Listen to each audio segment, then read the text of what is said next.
ಹೊಳೆನರಸೀಪುರ ಪಟ್ಟಣದಲ್ಲಿರುವ ಶಾಸಕ ಎಚ್.ಡಿ. ರೇವಣ್ಣ ಅವರ ಮನೆಗೆ ಭವಾನಿ ರೇವಣ್ಣನವರ ವಿಚಾರಣೆಗಾಗಿ ಎಸ್ಐಟಿ ಅಧಿಕಾರಿಗಳು ಆಗಮಿಸಿದ್ದು, ಭವಾನಿ ರೇವಣ್ಣ ಮನೆಯಲ್ಲಿ ಇಲ್ಲವಾದ್ದರಿಂದ ಎಸ್ಐಟಿ ಅಧಿಕಾರಿಗಳ ಮುಂದಿನ ನಡೆ ನಿಗೂಢವಾಗಿದೆ.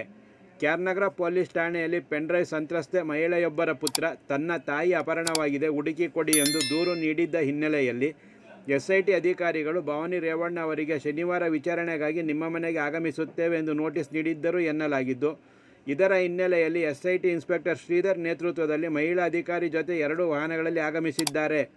ಆದರೆ ಭವಾನಿ ರೇವಣ್ಣ ಮನೆಯಲ್ಲಿ ಇಲ್ಲವಾದ್ದರಿಂದ ಎಸ್ಐಟಿ ಅಧಿಕಾರಿಗಳು ಅನಿವಾರ್ಯವಾಗಿ ಸಂಜೆ 5 ಗಂಟೆಯ ತನಕ ನೋಡಿ ತೆರಳಲಿದ್ದಾರೆ ಎಂಬ ಮಾಹಿತಿ ಲಭ್ಯವಾಗಿದೆ. ಮಹಿಳೆ ಅಪಹರಣ ಪ್ರಕರಣ ಸಂಬಂಧ ಭವಾನಿ ರೇವಣ್ಣ ಅವರು ನಿರೀಕ್ಷಣಾ ಜಾಮೀನಿಗೆ ಅರ್ಜಿ ಸಲ್ಲಿಸಿದ್ದು, ವಿಚಾರಣೆ ನಂತರ ಮೇ 31ಕ್ಕೆ ತೀರ್ಪು ಕಾಯ್ದಿರಿಸಿದ್ದ ನ್ಯಾಯಾಧೀಶರು ಮೇ 31ರ ಶುಕ್ರವಾರ ಜಾಮೀನು ನಿರಾಕರಿಸಿದ ಹಿನ್ನೆಲೆಯಲ್ಲಿ ಭವಾನಿ ರೇವಣ್ಣ ಅವರು ಬಂಧನದ ಭೀತಿಯಲ್ಲಿ ಭೂಗತವಾಗಿದ್ದಾರೆ ಎಂಬ ಮಾತು ಕೇಳಿಬರುತ್ತಿದೆ. ಕಾನೂನಿನ ಚೌಕಟ್ಟಿನಲ್ಲಿ ಯಾರೂ ದೊಡ್ಡವರಲ್ಲ, ಜೊತೆಗೆ ಮುಂದೊಂದು ದಿನ ವಿಚಾರಣೆಗೆ ಹಾಜರಾಗಲೇಬೇಕಿರುವ ಕಾರಣ ಸಮಸ್ಯೆ ಮತ್ತಷ್ಟು ಜಟಿಲವಾಗುವ ಮುನ್ನವೇ ವಿಚಾರಣೆಗೆ ಹಾಜರಾಗುವುದು ಸೂಕ್ತವೆಂದು ನಾಗರಿಕರು ಅಭಿಪ್ರಾಯ ವ್ಯಕ್ತಪಡಿಸಿದ್ದಾರೆ.